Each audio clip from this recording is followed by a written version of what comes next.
Unser Verhältnis zu Tieren ist zwiespältig. Während wir unsere Haustiere lieben und umsorgen, werden in deutschen Schlachthöfen jährlich über 700 Millionen Tiere getötet. Und obwohl unsere Eltern uns beigebracht haben, keine Tiere zu quälen, konsumieren wir tierliche Produkte, die zu 97% aus Massentierhaltung stammen, wo sogenannte Nutztiere erhebliches Leid erfahren. Wie lässt sich dieses ambivalente Mensch-Tier-Verhältnis erklären? Für die Tierethik sind im Hinblick auf das Mensch-Tier-Verhältnis vor allem zwei Fragen zentral. Gibt es prinzipielle Unterschiede zwischen Mensch und Tier und inwiefern sind diese Unterschiede moralisch relevant? Ganz grundsätzlich lassen sich zwei konträre Auffassungen darüber unterscheiden, in welchem Verhältnis Mensch und Tier zueinander stehen.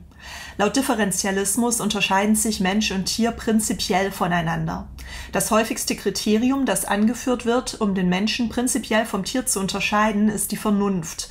So sahen beispielsweise Aristoteles, die Stoiker, René Descartes und Immanuel Kant die Vernunftbegabung als Alleinstellungsmerkmal des Menschen an. Der Differentialismus betont die Unterschiede zwischen Mensch und Tier und spricht Tieren auf dieser Grundlage jegliche direkte moralische Berücksichtigung ab.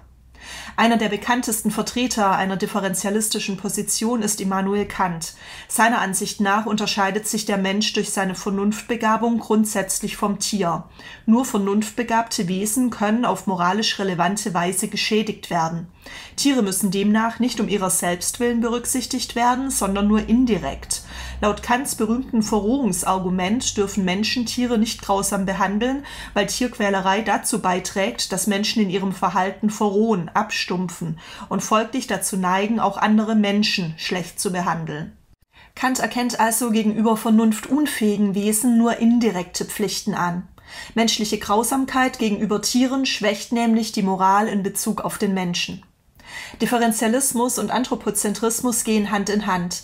Betone ich die Unterschiede zwischen Mensch und Tier und schließe auf Grundlage dessen alle Naturwesen außer den Menschen aus der moralischen Gemeinschaft aus, dann argumentiere ich gleichzeitig anthropozentrisch. Nur der Mensch steht dann im Fokus der direkten moralischen Berücksichtigung. Laut Assimilationismus gibt es hingegen keine prinzipielle Differenz zwischen Mensch und Tier. Hier liegt der Fokus auf den Gemeinsamkeiten von Menschen und Tieren. Tiere verfügen nämlich über die gleichen moralisch relevanten Eigenschaften wie Menschen.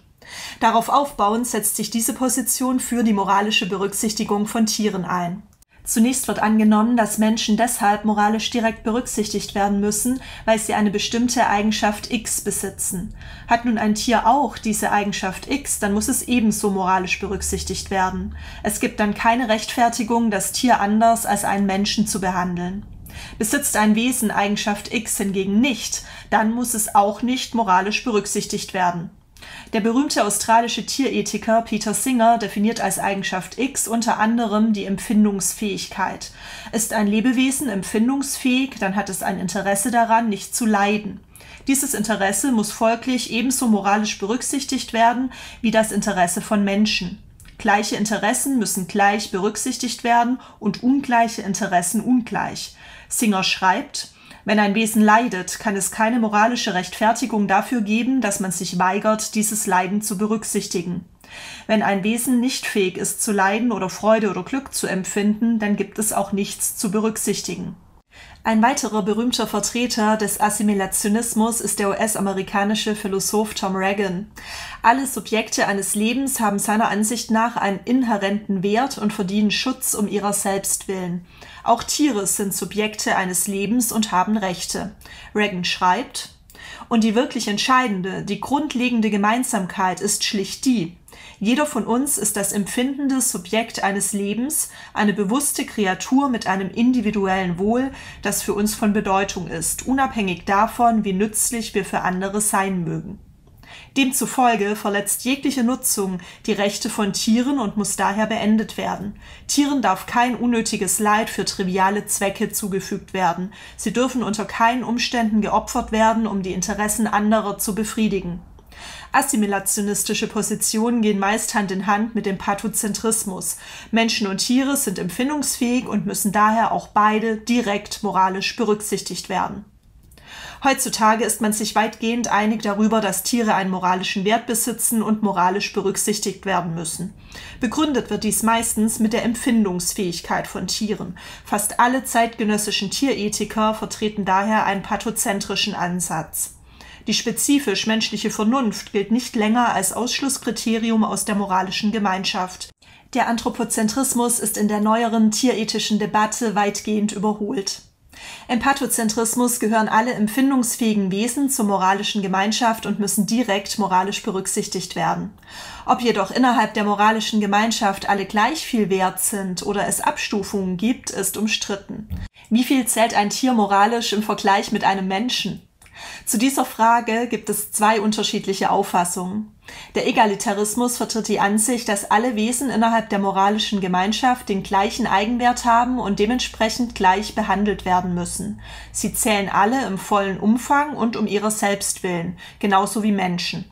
Wägt man die Interessen von Tieren und Menschen ab, müssen beide gleichwertig berücksichtigt werden. Egalitaristen machen keine graduellen Unterscheidungen im Hinblick auf den moralischen Status der Mitglieder der moralischen Gemeinschaft. Menschen und zumindest einige Tiere zählen in gleichem Maße moralisch. Die Ansprüche von Tieren, ihre Güter, Rechte oder Interessen müssen also moralisch in gleicher Weise berücksichtigt werden wie die von Menschen. Der schwache Egalitarismus hält eine Gleichberechtigung nur bei dem Thema Leidensfähigkeit für gerechtfertigt. Es gibt also auch Situationen, in denen der Mensch oder andere höhere Tiere in moralisch relevanter Hinsicht bevorzugt werden müssen. Peter Singer ist ein bekannter Vertreter des schwachen Egalitarismus. Beim starken Egalitarismus erfolgt keine Privilegierung des Menschen. Tiere haben eine Würde, die nicht gegen menschliche Bedürfnisse abgewogen werden darf. Ein bekannter Vertreter des starken Egalitarismus ist Tom Regan. Der Hierarchismus sagt, dass es moralische Abstufungen gibt. Diese Stufen werden entweder über die Artzugehörigkeit definiert oder über moralisch relevante Eigenschaften wie etwa Selbstbewusstsein oder Komplexität des Denkens. Tiere zählen zwar moralisch, aber in weit geringerem Maße als Menschen. Der Mensch zählt laut dieser Position mehr als Tiere, weil er zur Gattung Homo sapiens gehört, beziehungsweise weil er über bestimmte moralisch relevante Eigenschaften wie Selbstbewusstsein oder komplexes Denken verfügt. Auch die Katze zählt mehr als der Goldfisch, weil sie komplexer denken kann.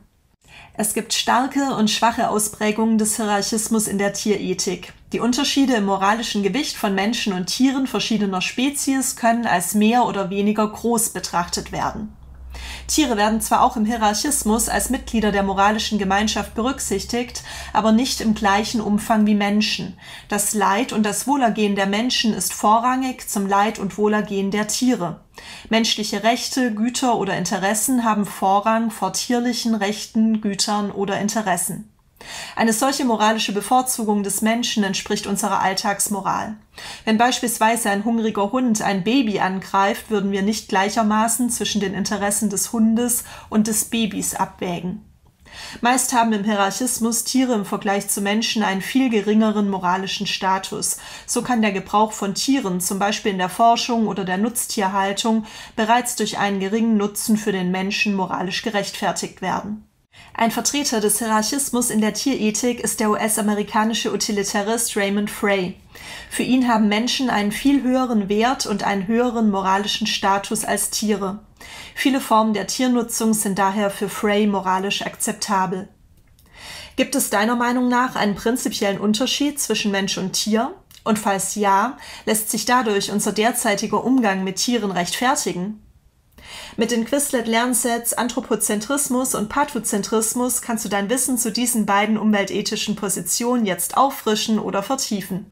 Viel Spaß beim Lernen und bis bald!